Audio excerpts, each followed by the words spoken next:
Hello everybody, my name is Michael O'Connor. Welcome back to the Food for Thought podcast, episode 2. Today's theme, we're going to be talking about music in the arts. Yes, I do understand that music is an art, but fuck you. So, I have three guests here, one of which you've seen previously. We have Justin. Hi. We have Tia. Hi, I'm Tia. And we have John. Hello, I'm John. So, I brought these people here because all of us are members of some form of art. John is a composer. Yes. Tia, you are Flute performance, correct? Yes. And Justin, you're a creative writer. Yes. I myself am a visual artist, so what I wanted to discuss was the potential for musical influence on other art forms, whether that be directly like the writing music, the way you perform, or the way you write, and the way I draw. So we can kind of kick this off by going around and I guess kind of supposing like right now how like music influences you the most when you do work, whether it be related to like your current major or just life in general. We'll start with John, because I feel like he has the most to say. I believe that music influences me the most because I do it almost every single day of my life. Not only do I listen to music, but I write music and I perform music, and that's like the three main things that you have to basically do as a composer is you have to be not only the writer of the piece, but you also have to think about it from the performer's perspective, but most importantly you have to think of it from the audience perspective of how they listen to music. Well, if I were to say how music applies into all forms of art, I would say something similar to I don't know. I know from my friend who is also a composer, she writes music based off of pictures that she sees or images that she sees. And there's also what we do in my composition class right now is we basically make a graphical representation or a visual representation of what we're listening to in music. So we can apply both aspects from different perspectives, like different art forms. But yeah, that's basically all I can say for that. And I'll make sure to give you a plug later on, but in the description down below, I will link John's Soundcloud. If only there was a visual medium, you could have seen him dab right there. Yes, there was a dab. It was quite joyous. I will link John's Soundcloud where you can see some of his compositions and his release tracks. It's really impressive work, and we'll go into that further on later when we get to discuss where we can find each other's content. Thank you. Yes. So Tia, who's performance? So, I am not nearly as intellectual as John is, but I will try to say, I will say words and they will maybe make sense. As a performer, like, it's kind of like, I guess the way John explained it, it's kind of like the opposite way, where like you like kind of get this like sense of like I need to make this be like somewhat like it has to emotionally impact your audience, and you know you get these ideas from looking at things or you hear a melody in your head. With performance, like it's strictly like looking at the music and getting all the technical stuff out of the way and like looking at it and like analyzing it first, and then you apply the emotional aspect to it, which would be like how you interpret like your timbre or your sound quality and dynamics and vibrato and stuff like that. Especially as a flute player, you like really have to be mindful of the emotional part of it, but that comes like later because you have to like learn your way and the roadmap of the piece, and like, oh, here's this phrase that's going up in notes, therefore you crescendo. There's this phrase that's going down, therefore you decrescendo. So it's really just looking at the music and then applying the whatever I can't English very well, but applying the additional stuff that makes the music sound the way it's supposed to sound. Because if you like take away like the dynamics and the tempo markings and stuff like that, it's just you playing notes and it will end up making no sense. It's just a big run-on sentence and then there. But when you add this other stuff, it puts like commas and question marks and answers to question marks and periods, semicolons, whatever, whatnot. Yeah. I don't know if that made sense. Hopefully it did. That's it, made sense. Yeah. Before we move on, just because since how we'll be separating to a different art form, I wanted to ask, how important do you think like the emotional influence behind a piece when you're performing or when you're writing is compared to structure and the rules of writing music? Yeah. Okay. For that, I would say something to the area of. I usually listen to a lot of music, and it's a lot of different music. Some stuff I don't show my friends because some of them would question why they would be listening. Why are we listening to some sort of music like this? And John's a big fan of bluegrass. oh, no one. It's because I listen to like pop tunes and basic stuff like that, but I also listen to crazy atonal, messed up sounding, weird noise related music, and whatever that emotional attachment is, it's, I don't know, it's something that you would see and feel, and like whatever you feel like sounds good, or basically what you can take away from it. Like for me, I'm starting to listen to a bunch of different composers, and I jot down what stuff I like about it and what emotional attachment I have on it, and stuff that I don't like about the piece, what I hate about the piece, and what I do with those two things is I apply that to my own compositions, and I try to use that to my advantage to create something in a different perspective, and maybe make somebody think differently or have a different idea about sound in general for music. And that gets to a point where you start to question if it is music or not, especially for my previous piece that I wrote recently for a stairwell. And you would never think that a stairwell would ever create something of an emotional or musical kind of relation. And especially when I go have performers look at my pieces, I make sure that they are, interested or see what they see what I'm trying to see in the piece, and how, Tia talks about like dynamics and articulations and all that, and it just, and those are like the small details that make a big difference in how you perceive the song. And my dad, he always says when I play, especially like when I try to audition for something, he listens to me and he's like, you need to put more emotion into it. And I'm like, I'm trying, but he's like, you just gotta feel the song, not try to hit every note the right way you want it to be, but you have to have some sort of emotional attachment to it. But anyways, what about you, Tia? You have to repeat the question because I was not listening.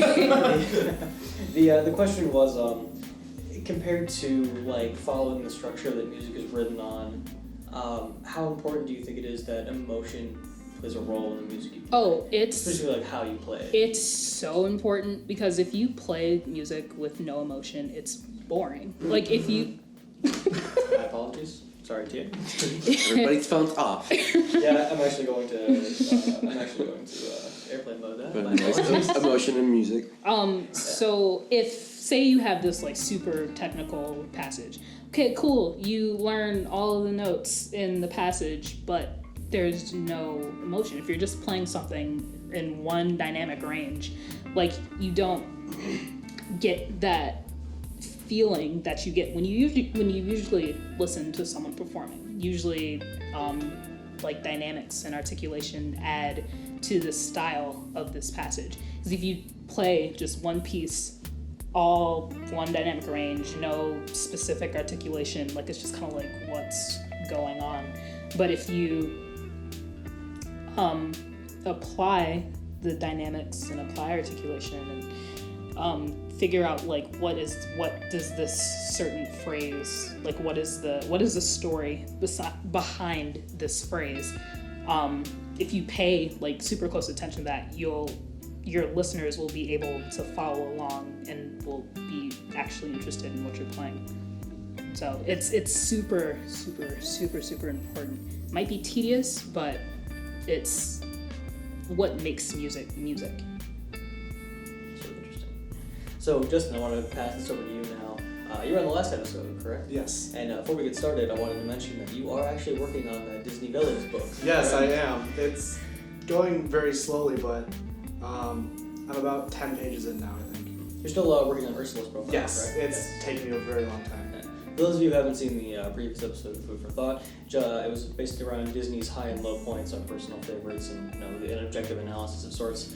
And Justin mentioned he would be very interested in writing a book that discusses the psychology behind Disney villains, and if they were like a real life person, what would kind of influence them and like bring out these things. So if that ever does, become a digital thing, people can. Like a digital thing people can view as like a beta or something, like a sneak peek. Let me know, because if it is, it will be down in the description below. All right. But as being the first person who's not discussing the context music is written in, and the way emotion is conveyed through playing it, seeing as how your art form is written, how would you say music influences the way you write or what you write about? Well, I could also go with them because I'm also a musician. I've performed for That's on my mind. Yeah, he's in 7 drum years. corps. Did you forget that, Michael? I So was am I. contracted for Legends Double Bugle Corps for this summer, so that's gonna be really exciting. Yeah. So I'll be performing most of the summer, so there goes that summer vacation. But no, I do agree with them on what they were saying. You have to put in emotion, and for a percussionist who doesn't have something in front of their face when they're playing, you gotta show the emotions through your face, because that's really important at least for drum corps, because it really depicts what the whole show is about, and it's really cool. But yeah, I was a musician. I played percussion throughout high school and middle school. I still play a little bit now. But going back to your question, for writing at least, we actually did something in my writing, fiction, and poetry class last Wednesday. Actually, we sat down and we listened to a song, and our teacher just told us to write whatever came to mind. And I sat there and I'm like, all right. So I just took it one time through, just to listen to it.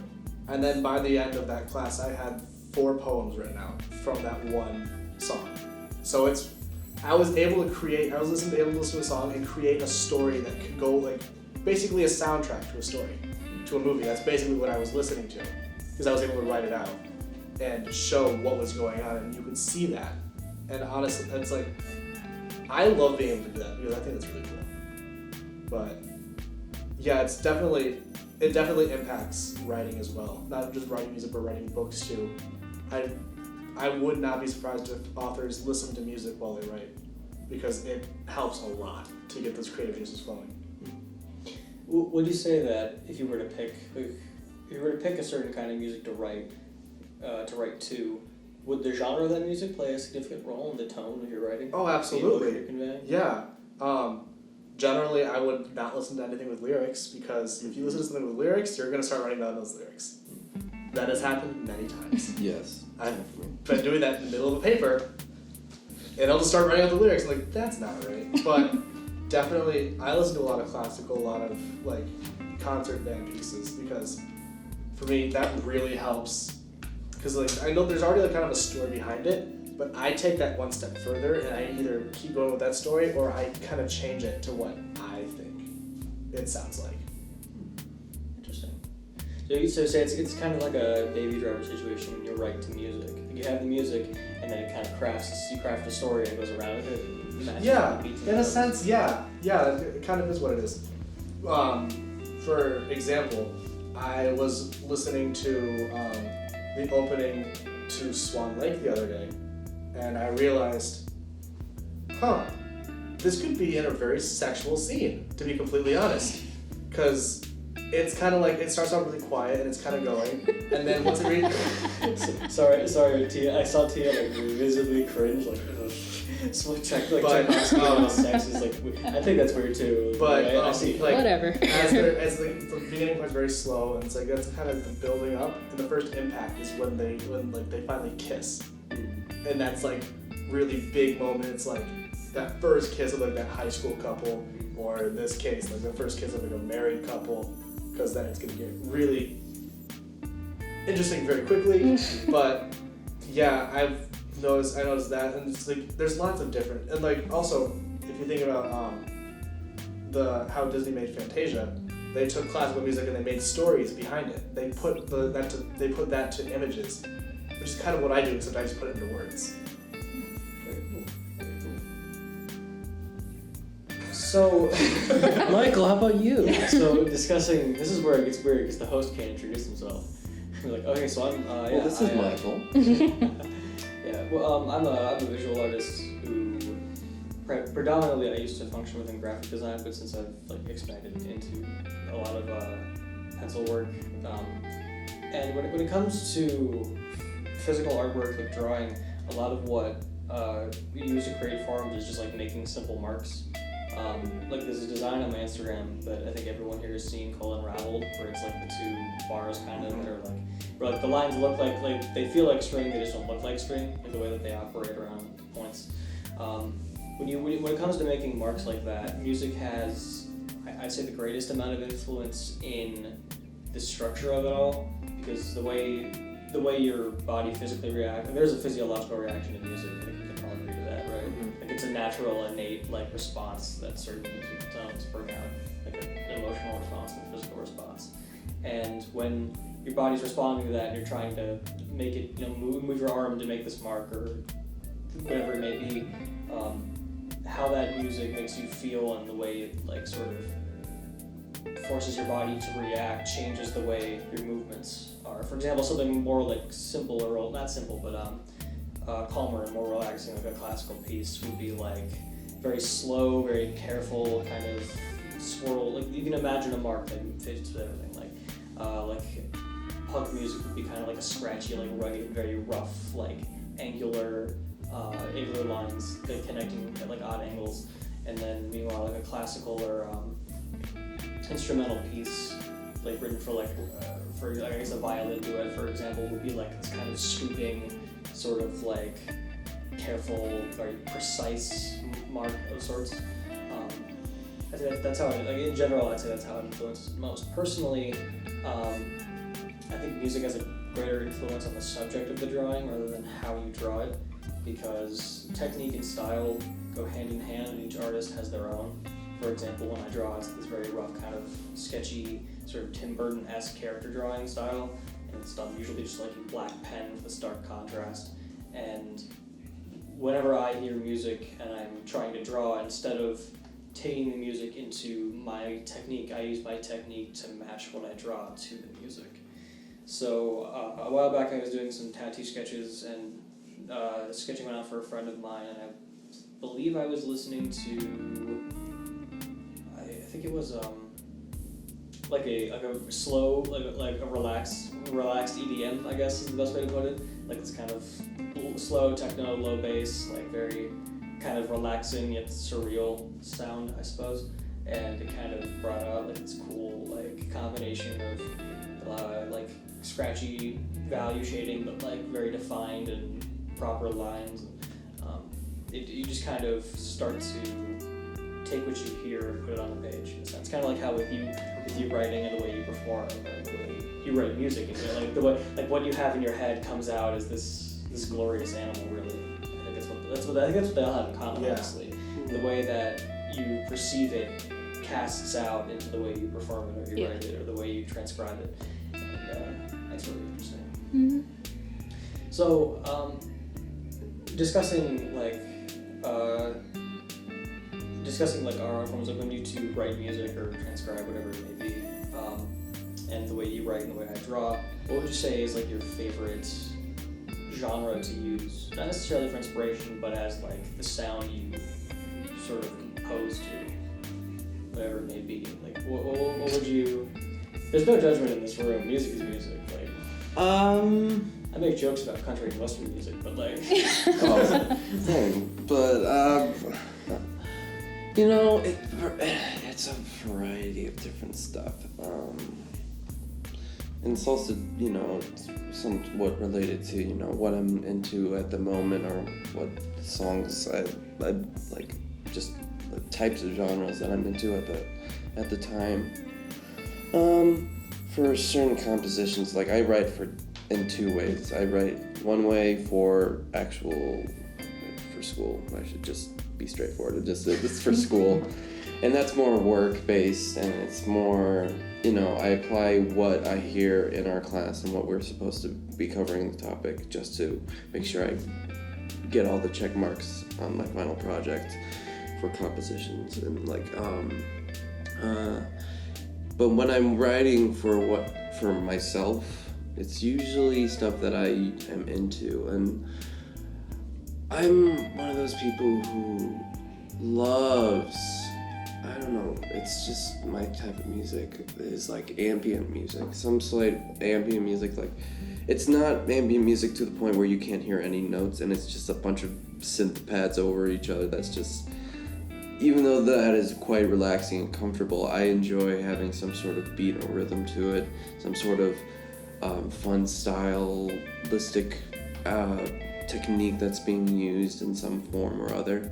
And I use electronic instruments, but I also use acoustic instruments to blend that sound. I wouldn't call it entirely electroacoustic, but it's more just electronic mixed with acoustic instruments. Other than that, I just, even sometimes I say, okay, I want this form of instrumentation because I listened to like a song earlier that day that had that similar instrumentation, and I was like, you know what, I should start writing for that, and I should start using different techniques. Like, for instance, I was listening to a guy playing piano, and he wasn't just using, you know, the keys, he was actually going behind the piano, plucking the strings, putting over a towel, and like playing the notes that are damp, like now dampened strings on the piano, and it had a very cool sound. And I also love just using all different forms of styles that I've learned along the way. Like, I learned this thing called multiphonics, where you play two fundamental pitches. And it's just very interesting, all the different forms of techniques that are going across. And other than that, it definitely has an impact on what I do writing, when I'm writing for me usually, but also sometimes when I'm writing for school and work. So, how about you, Justin? Well, and honestly for me, since I'm a creative writer, it really all depends on what I'm actually writing. Like poetry, it varies. I can listen to classical, to movie soundtracks, to pop music. Well, really, in all honesty, it's whatever I'm listening to I can be inspired from. Like, I mostly listen to classical, but sometimes I'll listen to pop music and I can write poems based off of that stuff too. Which, I was listening to Say Something by Great Big World, and I wrote a poem about a boy who was kicked out of his home because he was gay. And it was a very depressing poem, because I was listening to it and I was getting the climax when the climax was going, and it was like dull, and it was duller. So it was really impactful, and I think if I could get it to like where it was like that song would play in the background as somebody read it, it would make it extremely impactful. would you say that there's like a specific genre you apply to each? Like, say if you wanted to write a poem that was centered around like loss or love, like would you pick a certain genre for those, or would it be more about each individual song? I think it's mainly just, it's really whatever, because with my art form, you can get something out of anything. You can write a 10-page book about a plastic cup. Yes. You could. You honestly could. I mean, you could. He's not lying. Yeah. Just the day in the life of a plastic cup. Just explain what the cup is going through. What does it feel like? I'm full. It's I'm full. empty. I'm half empty. I'm half full.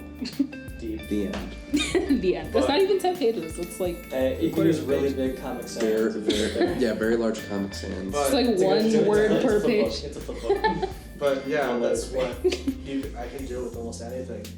So that's a very hard question for me because I can listen to anything and be inspired by it for any different kind of genre. Yeah, Tia, I was gonna come to you next. Where do you fall on? So, I mean, as a performer, like, with me specifically, if I'm learning a piece that I don't like, it's gonna sound bad. Like, that there's no, like, ifs, ands, or buts about it. I can specifically recall a piece that I had to learn for auditions. And there was this really hard piece, it was called Fantasy by Gabrielle Fauré, and I hated it so much because it was so technical, and at the time I was like, I don't feel like learning all these technical passages, and then like I just got like really lazy and like my practicing, I was like, I don't feel like it, and then all the while I'm like, I'm not gonna get into music school because I'm bad. But it was just like, I just don't like this piece at all. And fun fact, the person who composed that piece did not like that piece either. But now I mean, with that, it's just like, this is such a chore. Like, I don't feel like actually going through to make this sound good. It's gonna sound bad anyway, so why am I even bothering with it? But there are pieces that I've played that I thoroughly enjoy, and they're the ones that what? No, and Justin's just making faces at me. Sorry. That's fine. But then there are pieces or like solos or even like ensemble pieces, like band pieces. Like, if it's a piece that I really enjoy, then I'll actually put in more effort, more time into it to make sure it sounds good, so I enjoy performing it. There's a solo that I'm learning currently that I know the name of, but I'm blanking on the name. Sweet Modal by Ernest Bloch. It's very, very pretty. I remember my flute professor last semester was like, here's a list of all these different things, listen to them and tell me which one you like, and that's the one you're gonna play. And that one caught me like instantly. Look it up in your own time. It's very pretty. And I just, when practicing that now, like, I make sure I pay attention to like every detail, and try to put as much of my effort into it as I can so it sounds good. And that's what makes it fun as well. Having a piece that you actually enjoy to practice will carry on into your performance, and you can tell like, oh, that person looks like they're really enjoying what they're doing. So, yeah. Yeah, John, you wanted to... I just wanted to formally apologize for any sound effects you hear other than our voices, because we have some people who are having fun watching a movie in the other room. I'm currently living in a quad in a dormitory, and my two fellow roommates are watching the fourth Harry Potter movie. And they're not, it's the scene where he's fighting the dragon. It's pretty loud, yeah, so... it's pretty loud. I'm not gonna be able to hear it after the vocal enhancement and whatnot I'm gonna do, but it's probably gonna come through this a little bit, so yeah. We do apologize. If that happens to me, it's kind of smart out. Oh, no, I'm leaving it in. No, yeah. I'm not bothered. It's personal. It's personality. That's true. So I have to ask, now that I think about it, since you have to practice with performance, and when you write music, you can't necessarily take too much influence from other artists. Is it more difficult for you to focus on like listening to something else while writing than it would be to have silence, or would it be influential to have something that motivates you regardless of whether or not you have another piece to focus on? Say that again? Sorry. Yeah, sorry, Yeah, that was a little complicated. So with your composition, like you obviously don't want to have like a really strong influence from any specific artist, right? Like, unless you were inherently sampling their work. Well, it depends, because there's this saying that people say, and it's good composers borrow and great composers steal. And the thing about that saying is, basically you can have some form of inspiration from some other artists, but what you have to do is make sure that you make it your own in some form of way. Like you can say, oh, I like this song, and they basically kind of have the same exact vibe, but if you make it your own, then it's something different. Like there's somebody who made a comment, something in the form of, I think it was Hans Zimmer, and I think he said something to the area of, if you play like everybody else, you won't, or if you write like everybody else, you won't get any further than we are right now with music. And so I totally agree on that statement, and I follow that statement. But no, in some cases, yes. No isn't your question, because I would say that I can apply my own style, but like, I don't know, it's okay if you can follow the ideas of somebody else in a way. Like, there's this piece that I did last semester for music composition, and there was a piece written for a cello, and this cello used a variety of different techniques, and I loved all of them, and so I used all of them, but I wrote a different song. So I'm not saying that I stole their idea, but I just used what they had to my own advantage. That's the sound of That's the egg openings in Harry Potter, if you guys wanted to know. Reach. Okay, No but one is being assaulted in my room, I swear to God. I promise. I swear. there's no pigs being slaughtered. No animals were harmed in the making of this audio. Okay, one was, but I'm not talking about that. Spoiler alert. I killed the Rest spider. in peace. I killed the spider. Spoiler while alert, chairs what? around. Oh. Anyways, So Tia, like, what the influence of the music you're listening to, like, is it something you'd be comfortable with while like practicing a piece for performance, or is it something that you'd be more concerned about adding something else? So if I'm learning a new piece and there's like a passage and it's like, do this, usually it's written out in like Italian or German, and it's just like, okay, but like how much, like speaking in terms of specifically dynamics and articulation, it's like, oh, this is staccato, okay, how staccato? Is it like a little staccato? Is it like super staccato? So I would usually listen to a recording of it and see what this person, and then like find another one or two recordings, and like listen to how these different people interpret that phrase, because that's a thing that happens in music. Usually musicians interpret things differently, especially when it comes to dynamics and articulation. Unless it specifically like says something written out like, do this, usually people will just kind of do, not necessarily whatever, but do what they feel is enough.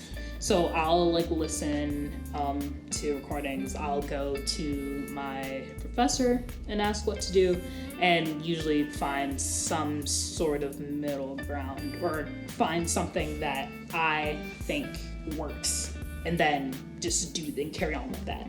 especially for me too, like as a percussionist, you have a lot of different instruments with a lot of different sounds that you can make from those instruments, and I think Justin can agree with me on this. And I've come up multiple times to my band director and said, pretty much all my band directors, and said, you know, what sound do you want here? Like, what kind of form of sound do you want for this instrument? Like, and for a case right now, like I have a piece that I have to write. I have to play for woodblock, and you know, it's a simple instrument. You hit one note on a woodblock, but there's certain types of woodblocks that are different pitches and different sounds.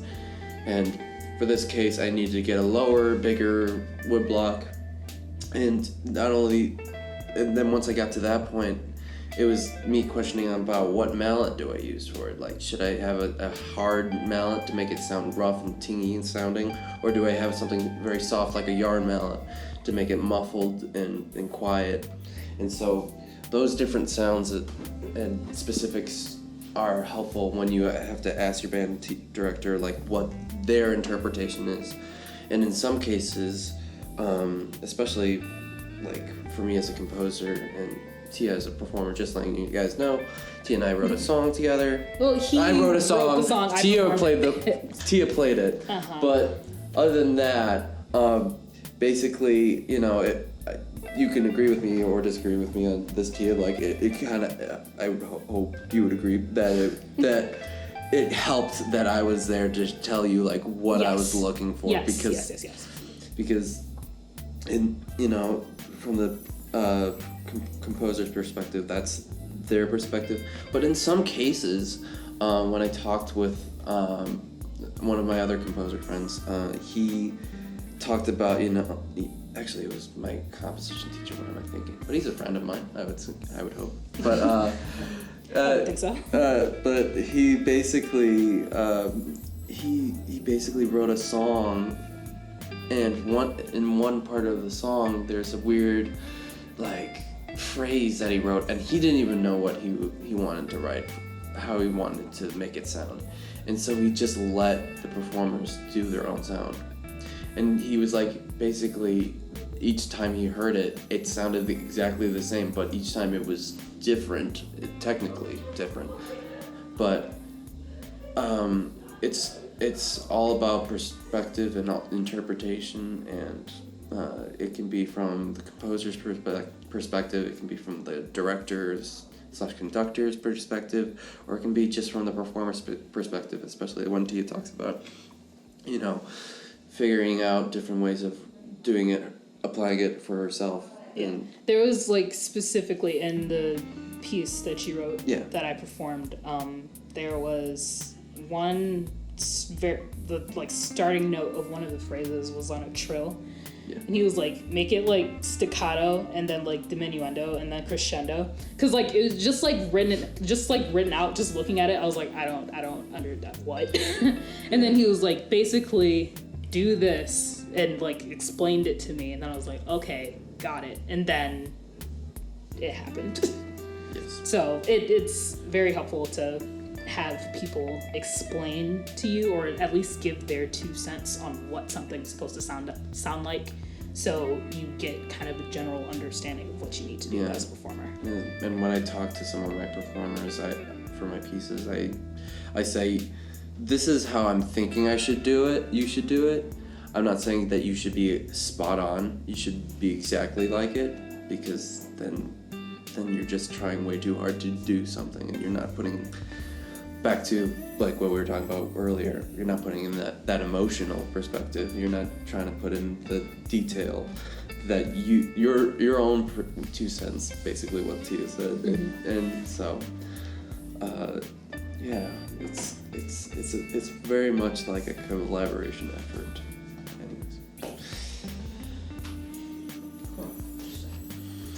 It was very complicated, and then you brought in like Italian words for. Yeah, I mean, like that was kind of just. That's weird. For those who don't know, crescendo means get louder. And Diminuendo is to get quieter. And staccato is individual notes. Staccato is very quick action notes. And then the opposite of that would be legato, which means smooth and connected. Mm-hmm. There.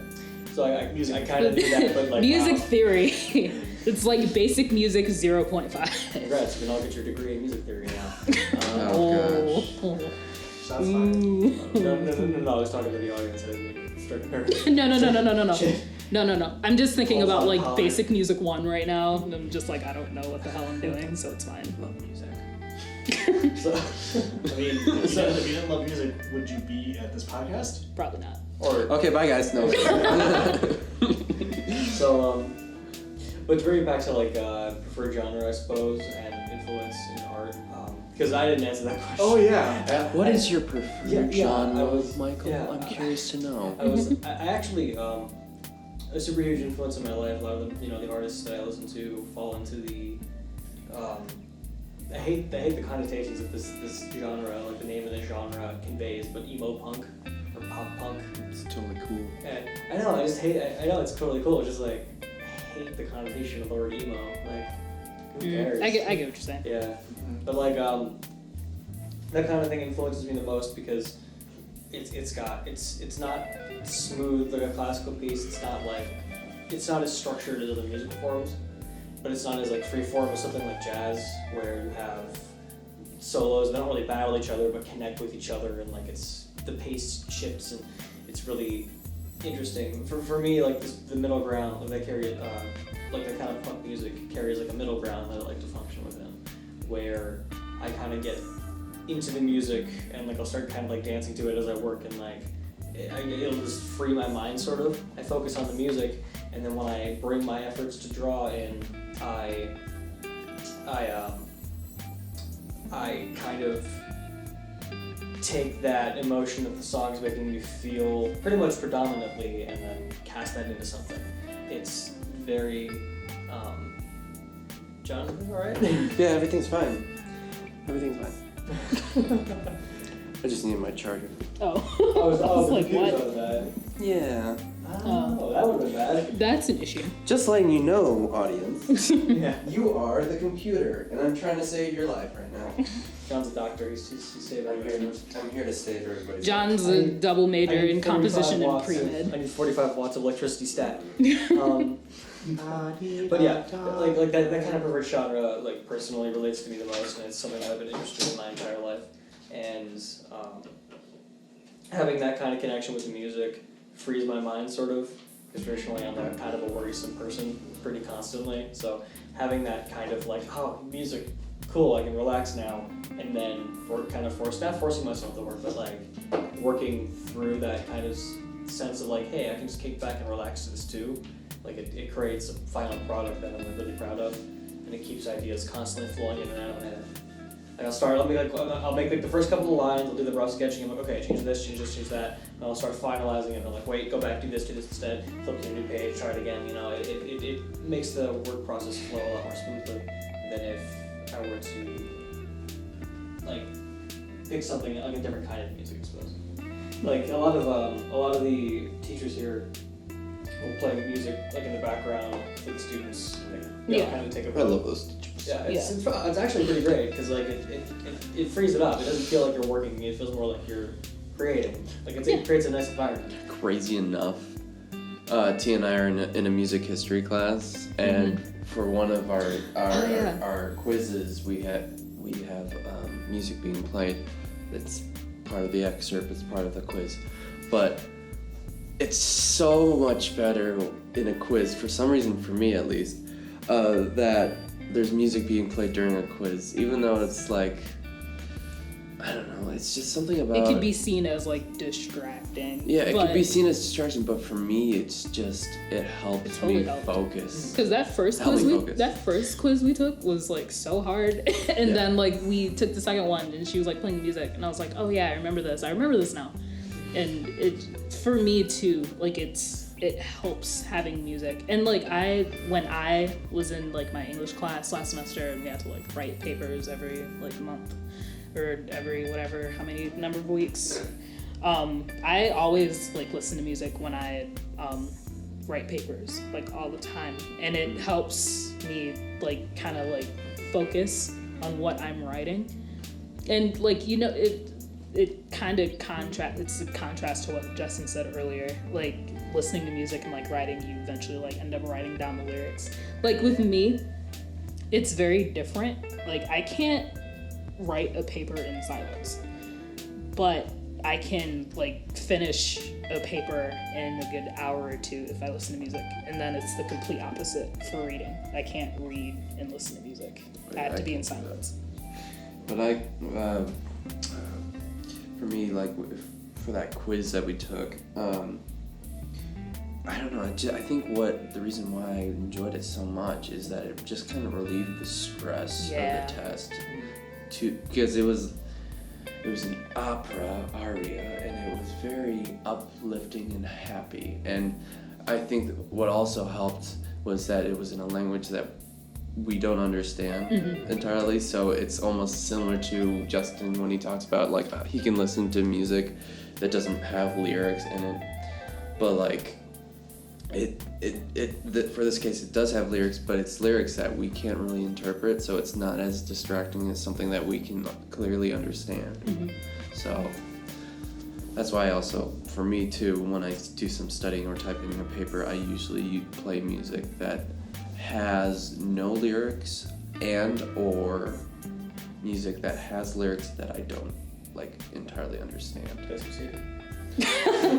Okay, that is completely distracting for me personally. I mean, I can listen to like anything, lyrics or not, and still like type and keep going. Like it doesn't, but that's just the way my brain's wired, I guess. But I get that though. That makes sense. It makes a lot of sense. Like the music is a framing thing, essentially. Like traditionally, like you're taking the test, it's quiet, and you're just like lost kind of in your own head, searching for the answers.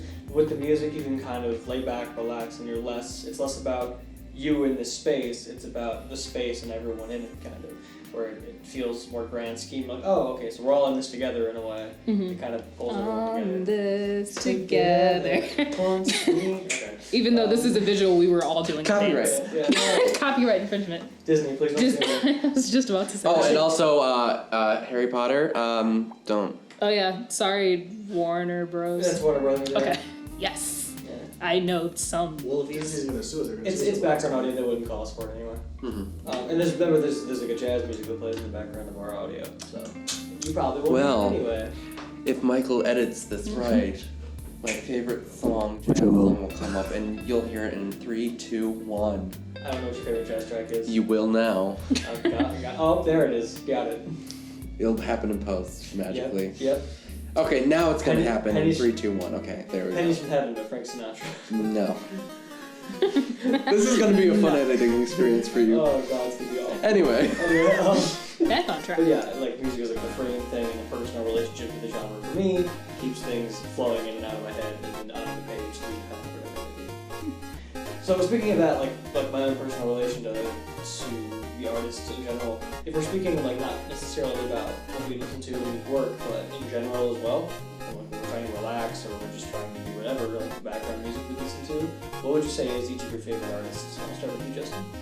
Well, actually, this relates very close to me because my first ever concert I ever went to was here at Western Michigan. Was the Moss Vocal Jazz concert. I bought a CD. We all went to that, and it was really good. It was Killer. That was a life-changing experience for me, and I bought a CD, listened to it every night. By the second song, I'm out. I'm out, and I will get really good sleep from that. Can I borrow that CD? Yes. Thank you. It might not. I mean, I don't know if it'll work for you, but like personally for me. Well, no, I just want to listen to it. Because Oh, yeah, it was of course. Killer. It was a killer It was performance. I just needed awesome. to. Yeah, it was amazing. So you would say like that'd be like maybe like your favorite group? Yeah. Oh, for sure. Do you? I don't have a favorite genre or artist. I like used to say that I do. I mean, there are artists that I really like, but like especially like with genre, it's just kind of like I listen to whatever I think sounds good. So, I mean, Like what would that be right now then? Oh. It just kind of fluctuates. Like yeah, I think my taste in music is very like unorthodox. Like someone could like introduce me to a song, like, oh, that's cool, and then I'll listen to it. Like, there's a Daft Punk song that John. Doing it right. Yes, that. And like I don't listen to Daft Punk like that, but I was like, oh, this is a cool song. And so I added it to my Spotify playlist, and along with that, like I have like different playlists like within my Spotify. I'll have like the current music that you'll hear on like the radio. So, like out of all the shit you hear on the radio, like just the stuff that I like, and like I'll listen to it. And then there's stuff from like the 70s and the 80s and the early 90s that like I grew up on, like being in the car with my mom, hearing these songs. Like I like these songs, so I'll add them. Really, I don't have a favorite genre. It's just I like this song. It sounds cool. I'm gonna listen to it. As far as artist goes, I mean, I enjoy Bruno Mars a lot. I went to see him in concert. Guilty pleasure. No. No. No, it's not. Just a pleasure. Yeah. It's a pleasure. Yeah. It is a pleasure. I like Bruno Mars. He was my first concert. It was great.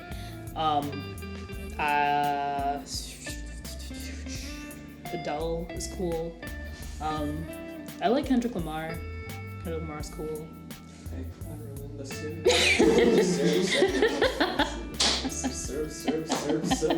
And copyright. Hello.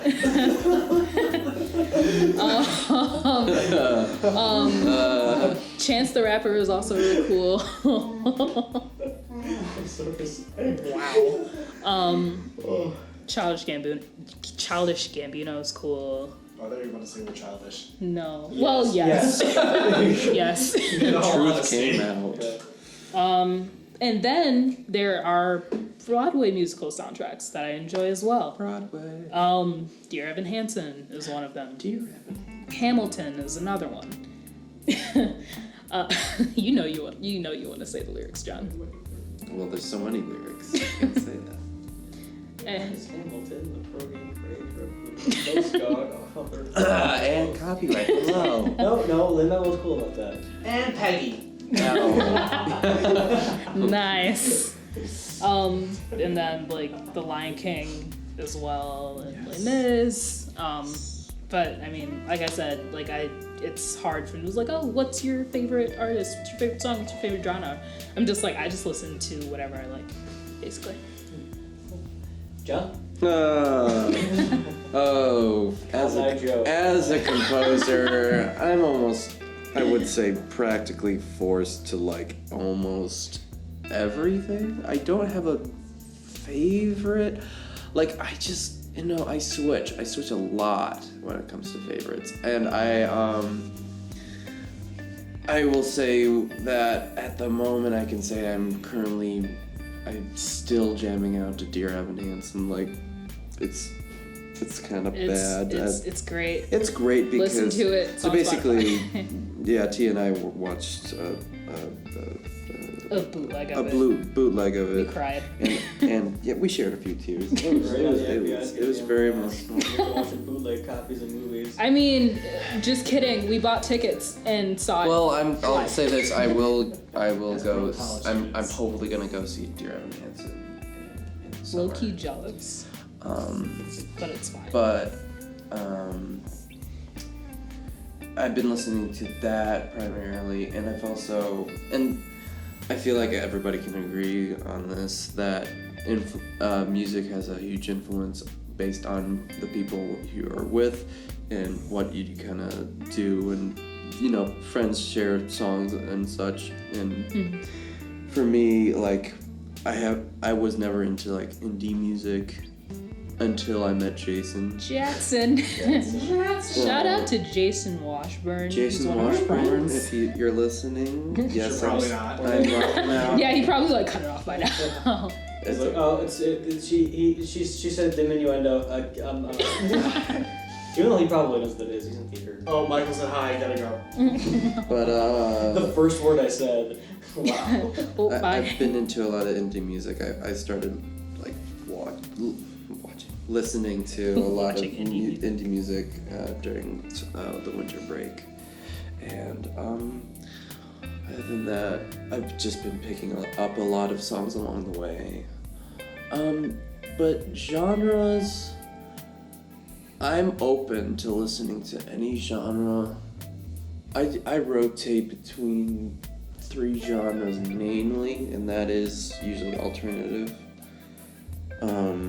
electronic, and classical. So those are the 3 big genres that I Oh yeah, classical is the a thing I forgot to mention as well. I mean, being a performance major, you would think that I would listen to classical music. It's kind of forced on us. Yeah, So it is.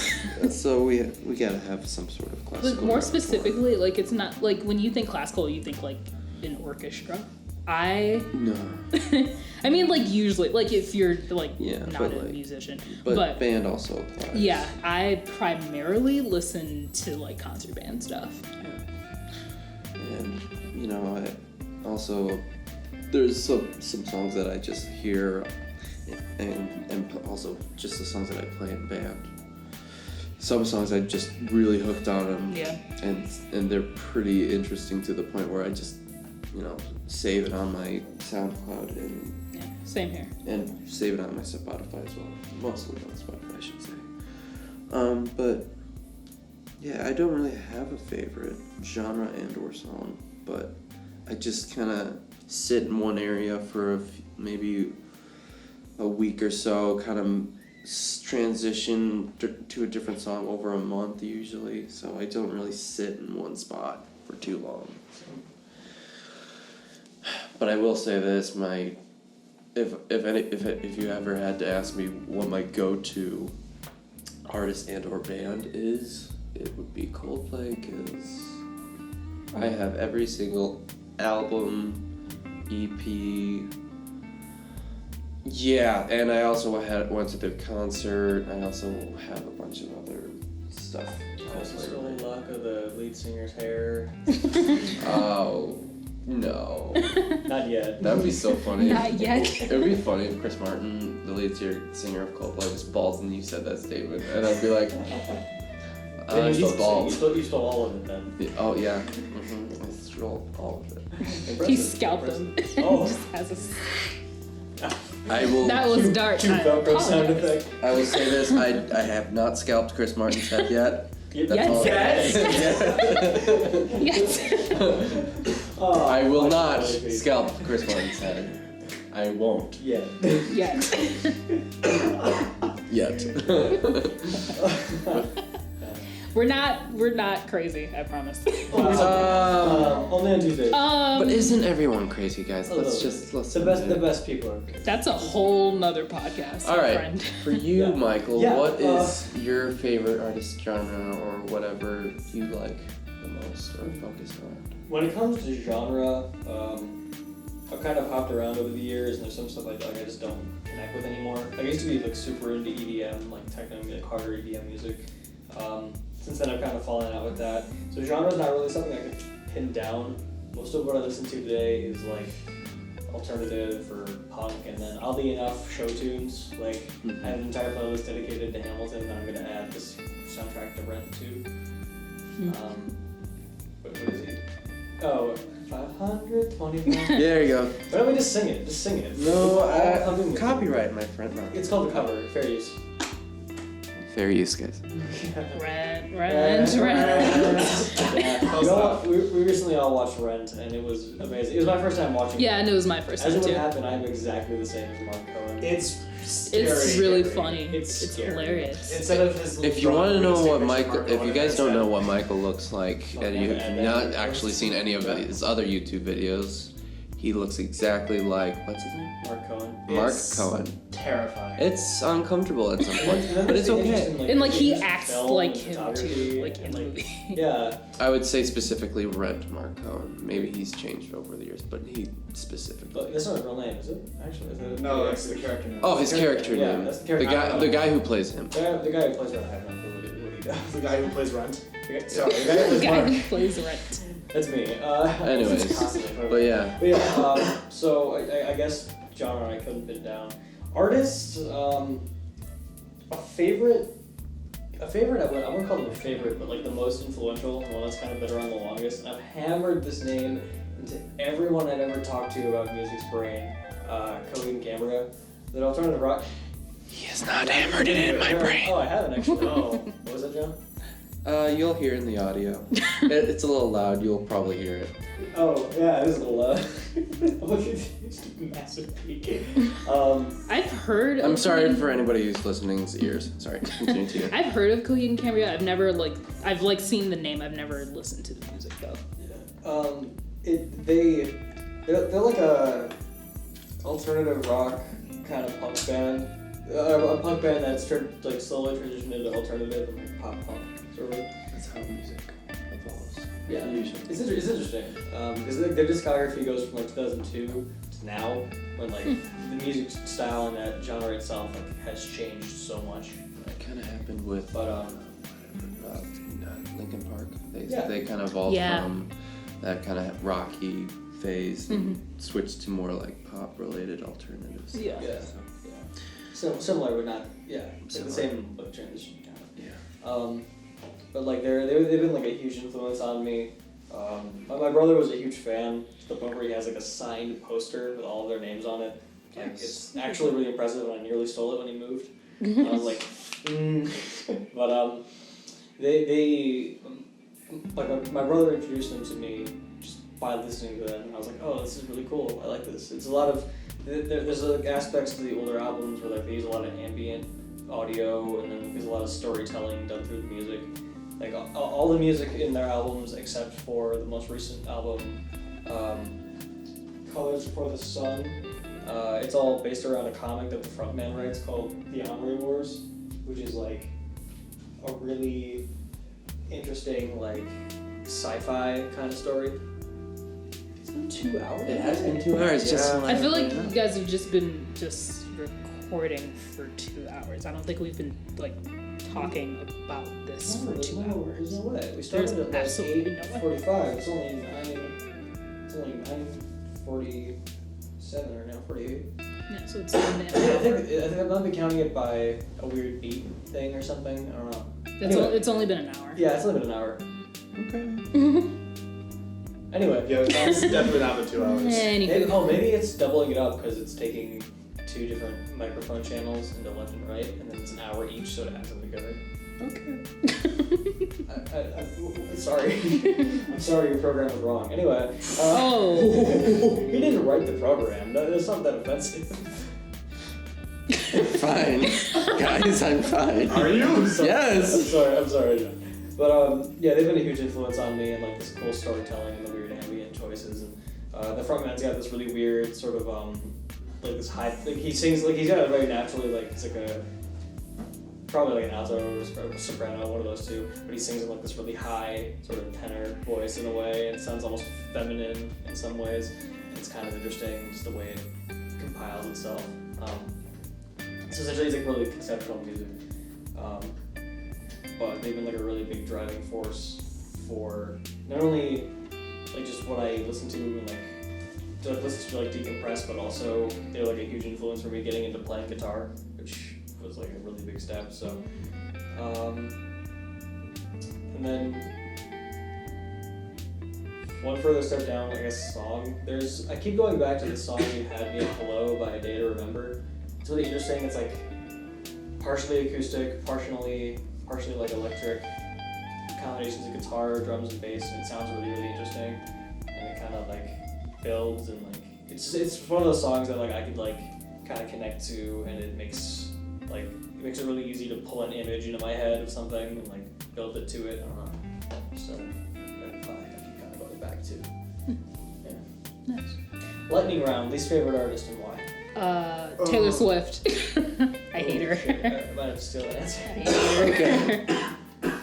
Here's my case on Taylor Swift.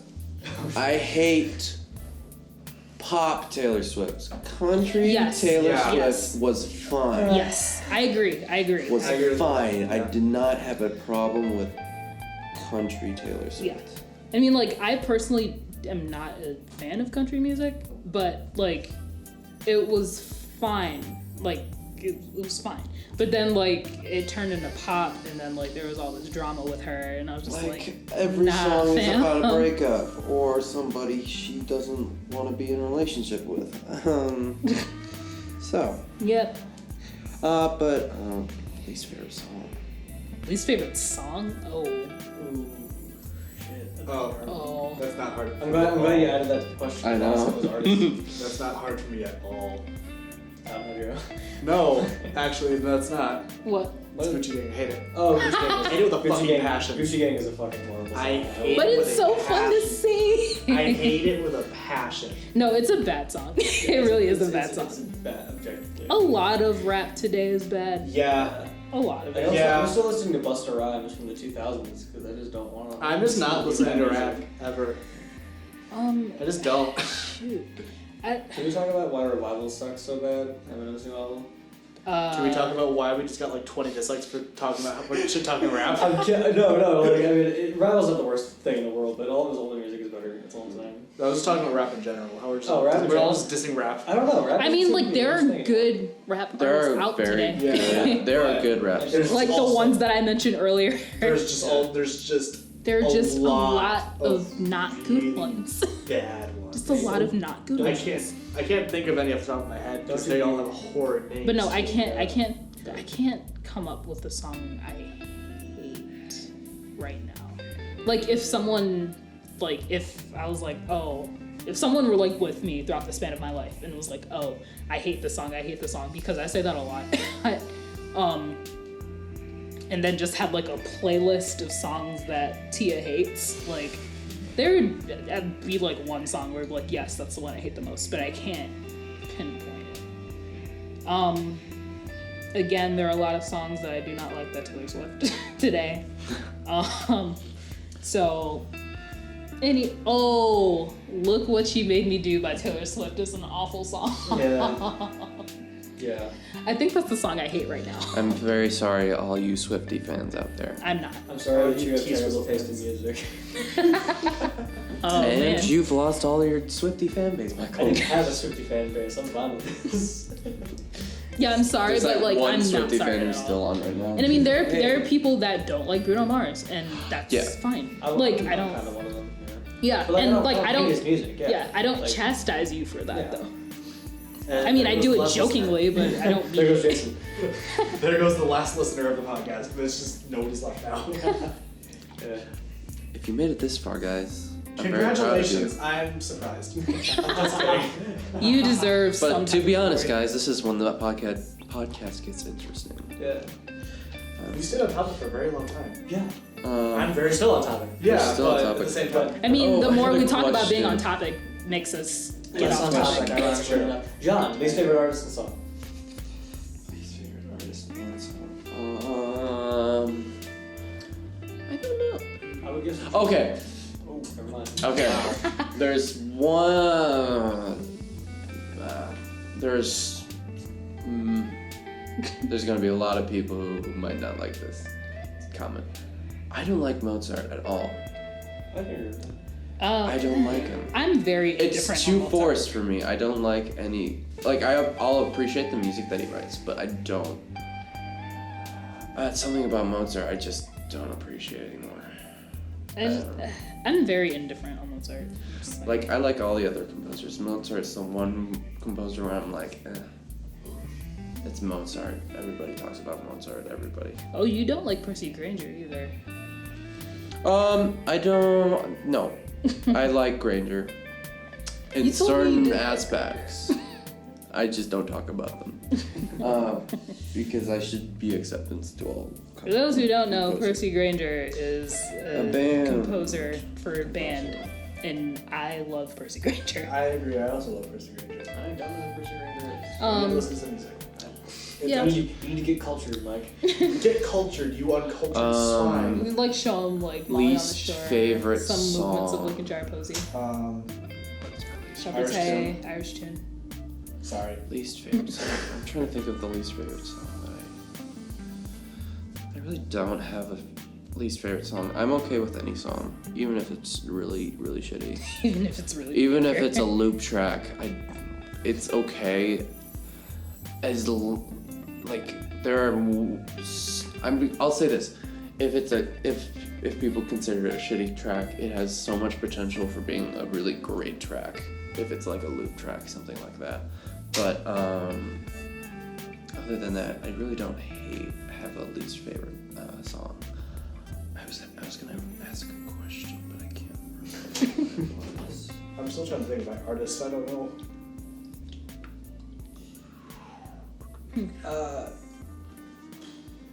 I guess then. Damn. I know, it's like, really hard. Yeah, it's hard. I want to go back and say like something like Bon Jovi or Journey, but I don't really despise or like hate them. I'm just kind of indifferent. Yeah, I get I that. can think of ones that I like. I like some of their music, but other stuff I hate by them. But like, I feel like that's every artist though.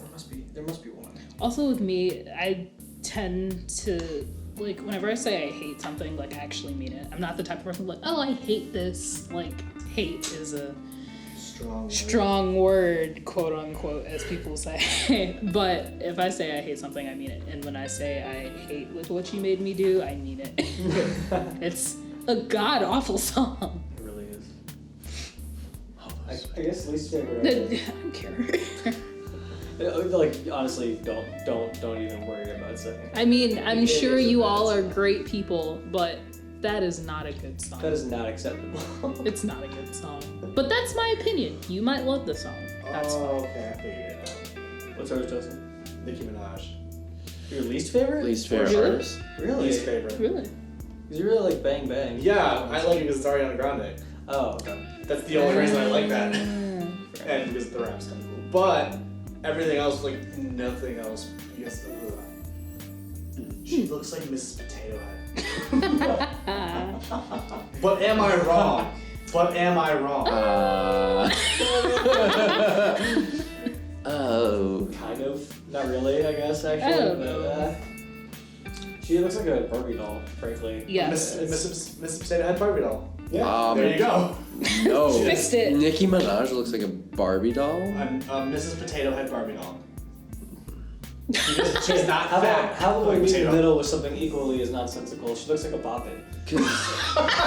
Because when I think of a Barbie doll, I immediately think of skinny as fuck. I mean, Skinny legs, skinny torso, and skinny arms. That's all I can think of. And then I know now these days they're doing like actual different body shapes, Yeah. and body, Yeah. and, Which is and actually different pretty skins. cool. But like when I think of Barbie initially, I think skinny as I mean, fuck. Nicki Minaj is pretty skinny until you get to the Her ass and her. That's the only part.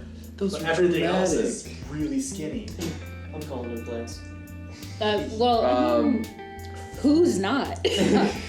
Everyone knows. Justin raised his hand. I don't have implants. Yeah. I mean, neither do I. I haven't scalped Chris Martin Yeah. yet. Yes. But yeah, it's probably her. And then least favorite song. Well, I mean, I mentioned Gucci. Gucci Gang. Oh, yeah, But- Gucci Gang, yeah. Excuse you. What? She's throwing a piece of plastic at him or something. But Why are you throwing that? also, Yeah. It's on the oh, I floor. had another. Why'd you throw it though? I had another one too. Kind of one more of a concert classic piece. Sheltering Sky by John Mackey. Hate it with a I passion. love John Mackey. I like John Mackey. I just don't like that song. I don't. Have I heard Children's Sky? It's really slow. It's like 60 beats.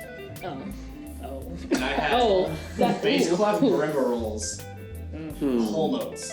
I wouldn't understand that. John would. I'm Yeah. not a percussionist. So you take a whole note at 60 beats per minute, and Uh-huh. bass clef, And roll. rolling on one note. Like it's kind of like a trill, but not. Oh. You Oh. just play the same note over and over again Gotcha. at 60 beats per minute. Gotcha. I have to listen to it. It's awful. Okay. But on the opposite side, Undertow by John Mackey, wonderful piece. Oh. John Yeah, that's Mackey's cool. I like Strange Humors by John Mackey. And Redline Tango. And Asphalt. And everything no. else. What? No, it's- Night on Fire. There it is. Oh yeah, That's a good yeah. That's on my time list. holy time signature changes. You told me to add that to my classical music playlist or concert piece Yeah, playlist, yeah. and I did, It's a good one. and I love it. It's a good one. I guess me jumping in here real quick. I guess I don't really know the artist just yet, but I really shit. I just had it. I guess artist wise. Crap! Why am I blanking? I just had this. I swear. Don't I guess artist wise, I'm really not a fan of a lot of country music, and I'm gonna pinpoint Tim McGraw here because it is literally all. Like Keith Urban at least had something. Darius Rucker had something. Zach Brown Band is. Never mind. But but like I don't know. Tim McGraw like, just no. I don't know. Just no. It just does not sit with me. I can listen to some country music. It's just like, not only is it not like my favorite genre or genre I listen to very often, it's just like, his rubs me the wrong way. Just You know that like Pandering by Alberta? Yeah, I was just about to say, Pandering. if you were ever Yeah. interested in what I think about country music, it's almost similar to what Bo Burnham did in his Netflix special, Make Make Happy. Happy. And if you want to check that out, there's a song called It. It's called Pandering. It's called Pandering. And So funny. It's hilarious. And it's basically talking about how country singers now these days have just basically a formula of how to pander to their audience. That is a scarecrow. And he also I has thought that was a real human woman. Sorry. and he has a lot of funny. Thought that was a real like human woman. A Sorry. scarecrow and having sex with a scarecrow. Yeah, Anyway. it's funny. But funny. yeah, have you figured out the artist You know. in the song? Have you figured out the song? Yeah, I think I'm gonna say,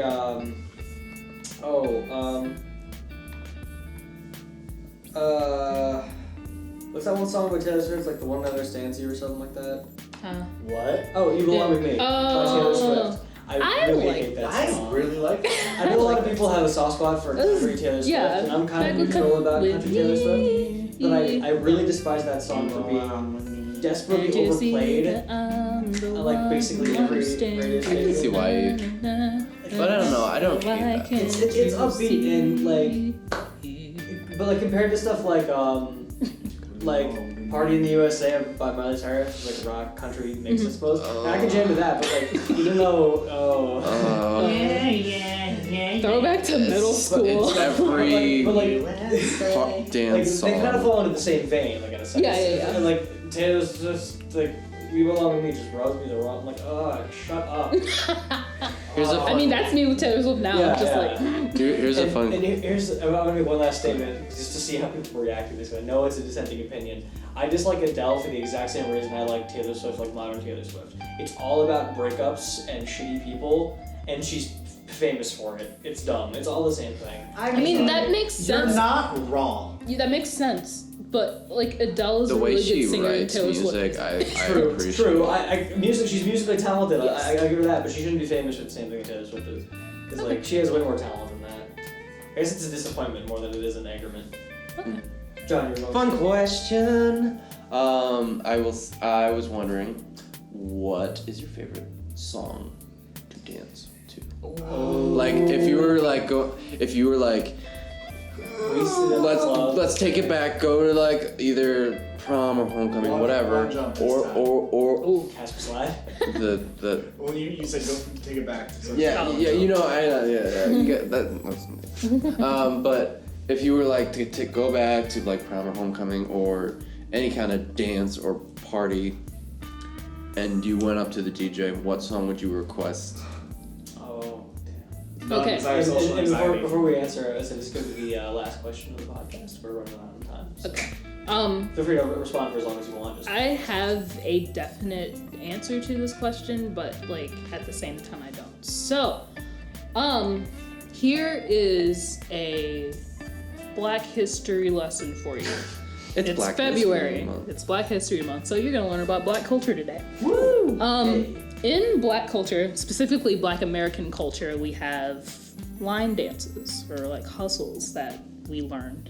I learned them from my mom. My mom probably learned them from the internet. And they're very specific to different regions. So there are like line dances that are more specific, like in Louisiana and Texas and Florida, and there are some that are specific to Chicago and Detroit. So it would be like if I were to go back to prom or homecoming, it would be one of the hustles that I know. Because it's very, how line dances work is like you have a set like instructions to do, like dancing wise, and that lasts for, I don't know, 32 counts. And then you turn, usually counterclockwise or to your left, or sometimes to your right, and then you do it again, and you do it for the rest of the song. And even though it sounds repetitive, it's very, very, very, very, very fun. If you go to any Black family reunion, Black gathering, wedding, funeral, whatever, there will be people doing line dances, and it's so fun. Like, there was here we go to Western Michigan University, and yeah, go Broncos. What? I said Kazoo. Oh, I thought you said CMU. I was like, oh. yeah, because I won't Get out of here. my door down at 3 o'clock in the morning. There was like a Greek like organization like something in front of Sangren, and it was like these different sororities and fraternities like, hey, come join our frat or sorority, here's whatever. And there was a DJ and he started playing like line dances, and you see this like sea of black people like, you know, dancing together, and it's really cool to see different people from different regions or somewhat ish that like all can gather and do the same thing and have fun. So that's that. Cool. Maybe I can teach you guys some. I'd be down. I would be totally down. They're fun. They're really fun. For Black History Month. Hell yeah. See? Full circle. Someone else can go if you have. I'll go. Well, in a sense, kind of what mine is kind of the same as she is, because it's kind of like you learn a dance and you just repeat it over and over again. It's a really weird song. It's Wobble Baby. Oh, the wobble. Yeah, Wobble. because my senior year of high school- That's a line dance. That is an example of a line dance. Think that The and Cupid then Shuffle is also an fine. example of a line dance. For my senior year of high school in marching band, we had a tech named Nicole. One of my favorite techs ever. She's really sweet. She taught us the wobble, and every day before practice we would do that to like get loose and That's fun. have fun, get like ready to play. So that'll always hold a really special place in my heart. So that's probably what I would do if I ever actually walked into DJ, because social anxiety. I'm depressed. Woo. Michael. Sorry, that was dark. God, you can go first if I'm still not entirely certain. Alright. Any song, I would say any song that, I don't know, any song that was relatable at the moment, like everybody knew that song. And then what I do, I will self-proclaim myself as the guy who makes the circles in dances, and I literally... Grinding circles? No. Heck no. We're the people outside of those grinding places, because for my high go there. school, If you go in there, you it was better the come people out. grinding in the center and the actual normal people on the outside. Yes, that is true. And so for me, I collected a bunch of normal people on the outside, and I made I made one small circle that I just kept adding more people to, and it got to the point where we had like 50 or 60 people in a ginormous circle, and we would like have them all dance in this, like one people would do like a solo in the center, but we would all like synchronize to like one dance. So I would pick any kind of song that everybody can relate to. So you coordinate the circles, you coordinate like the shizzes, like in class when you try to get people to be quiet. John's the first person to go shh, and then everyone goes shh. I love it gives me so much pleasure and power. It's so Like he good. did that in music class, and he was like, "See, watch, shh," and then like 2 or 3 people were like, "Shh," and then everyone was quiet, and he was like, "See." It's magical. I would definitely tell anyone to try it out during class sometime. When you notice that your teacher wants everybody to quiet down and be the first person to shh, and it's the coolest thing. Anyway, Random Michael. side story. I actually do have mine. yes. Oh, you tell your side story. Random side story. It's really funny to watch a girl break a heel when she's grinding on her man. Oh my god. Hilarious. Yeah. 'Cause she'll fall back and they'll both fall over, and they'll knock people grinding behind them over. Just It's a That's grind. It's fun. hilarious. Only homecoming dance I ever went to, laughed my ass off. I was on the ground. That's really fun. Anyway, Michael. Yeah, a little backstory. My first concert ever was Eminem. Ooh. And that was a really... Wow. Yeah, it was it was the Monster Tour, Comerica Park, June 2015. Oh, was it Comerica Park? Yeah, Wow. it was the best. Mine was June Shania Twain. 26. June or July. I was If gonna y'all say. know who I don't Shania know. Twain is, There. you exist only in the 90s. But that was my first concert, and it was Comerica Park. It was packed. People That's were going so crazy. It was cool. awesome. And I was gonna say my song would be "Lose Yourself," actually, because it seems like whether or not you like rap music in general, that's a song Everyone everyone knows can that bump song. to. You could just fucking, Especially if you're from Michigan, you know that. especially if you're from Wow, Michigan. spaghetti. And, yeah. Yes.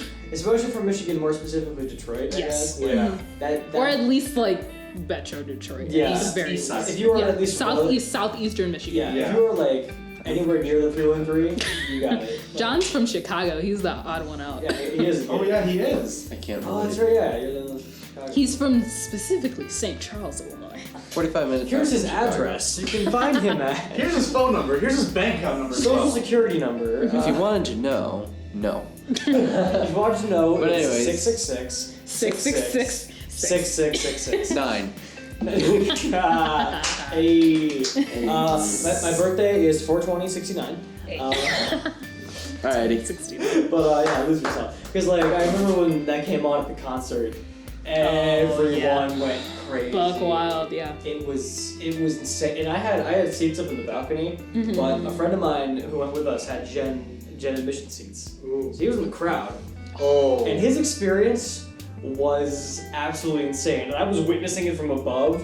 Oh, it was beautiful. It was That's so beautiful. And you're probably like, I'm glad I'm not down there. Yeah, and then like I guess a guilty pleasure version of this would be like Peace to the Mountain by Cody and Cambria. It's like a really interesting like kind of a string sort of orchestral and like orchestral and rock piece fusion kind of thing that kind of swells up and builds and builds. You're getting to the peak of this mountain kind of, and I saw them in concert. Like that was my second concert, third concert because I saw Three Doors Down first. So sorry, unfortunately, I just lost all that credit I built up. Three Doors Down, Eminem, Cody Cambria.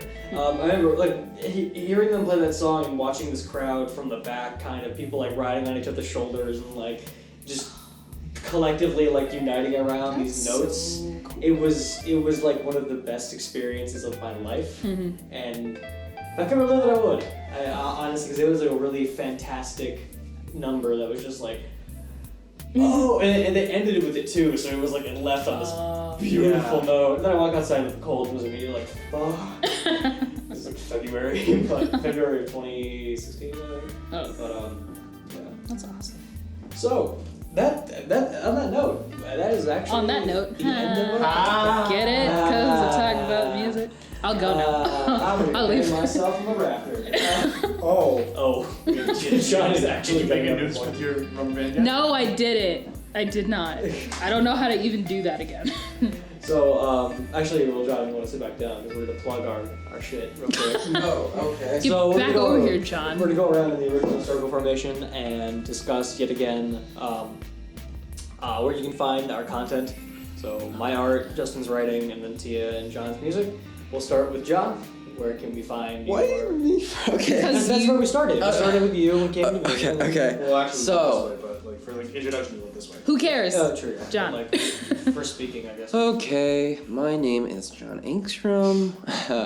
I post primarily all my music on SoundCloud. Just type in my name, John Engstrom, JOHN, space ENGSTROM. If you want to find more interesting stuff, I have a YouTube channel. Just type in the same name, and you'll probably find my face on there somewhere. If you want to check me out on other forms of media, I have an Instagram, and it's John_Engstrom_creator, and yeah. We can put all this in Yeah, this will all be in the description, so if people need fuck typing that out, that would be a pain in the ass. Yeah. Tia? So I don't really create stuff like John does. She hasn't. I do have an Instagram where I occasionally post video of me playing. Really pieces. well, by the way. Yeah, Yeah. really well. Oh, Yeah. thanks, guys. That is Tia, TIA .KKAY. The K is like the letter K, which is the first name of the first letter of my middle name. And then I have a Twitter. It's Tia_. Hold on. Wait. I should know this. So it's at Tia_Kier, which is my middle name, KIERRE. I don't post video. I just retweet things that I find funny. Basically. So Might as well pull up my phone so I can figure this out. Yeah. No one knows their Michael. handles. Yeah, I have mine loaded up, so we'll come back to you real quick. Justin. So, okay. You can find me on Instagram, which is like a combination of life stuff, a little bit, and then most of my art portfolio. That's Michael_O'Connor_artist, OCONNOR. You can also find my Tumblr blog, which is michaeloconnor.artanddesign.tumblr.com. That is entirely a portfolio, and I usually not only post my own stuff, but will republish, or rather repost with credits, art that I find very interesting. So it goes back to stuff from like October of last year, when Inktober was a big thing. And then my recent projects, whether they be personal or for school. I haven't updated it in a little bit, so there'll probably be some new stuff coming up soon if you're interested in catching that. Justin. Okay, so I have a couple Instagrams. Don't we all? Oh yes, I do have another Instagram, but My that's main not one for sharing. is it's my main one. You can find a bunch of random stuff on there. Like you can find a link that will take you to a website where you can buy some of my writing if you want to support me. Probably nobody will because nobody wants to spend money. And I know I'm open for commissions. Hit me up. I'll draw for you. Oh, same. I'm also up for commissions. I'm not. Me neither. I can't draw. I might write you a nice poem. If you ask me to play something for you, I probably won't. I mean, if it's something like easy. But I'm up for any writing music commissions. No. But that's Immortal_Ringmaster. I have a special effects makeup account. That's SFXman17. And then I have a book review one, which is book_reviews_by_Justin. And then, yeah, that's really it, honestly. And then if you want to get anything else, you can message me on any of those accounts and I will be happy to strike up a conversation with you. Yeah, if As you're well. like the musician who lives in Draper Seed. Or if you're a musician who knows me personally. Or if you just want to just talk to someone. Yeah. I'd be down to like record stuff like with another instrument. I've like haven't done that really. Like it's very rare that I do like duets and trios with anyone. So usually if I have a trio, I'll just like record 3 separate videos and put it together. But I'm down to collaborate with people. And also for me, if you wanted to see any of my repertoire, from music to videos to photos or anything like that, I have a website that'll be in the description. John also has a YouTube channel. Yes. Did you say it? Yeah. You did? Oh no, I didn't. You mentioned it. I don't think you did. Oh yeah, I just have a YouTube channel. It'll be in the description as well. So Yeah. makes Got it you easy. all out there. So thank you guys so much for listening in. Hopefully you like the shorter length. We're kind of do about half the length of the last one. If not slightly more or less, yeah. Yeah. So thank you guys all so much for watching. Hopefully we'll see you guys in the next episode. Thank you so much. Peace out, everybody. Goodbye. Bye. Bye.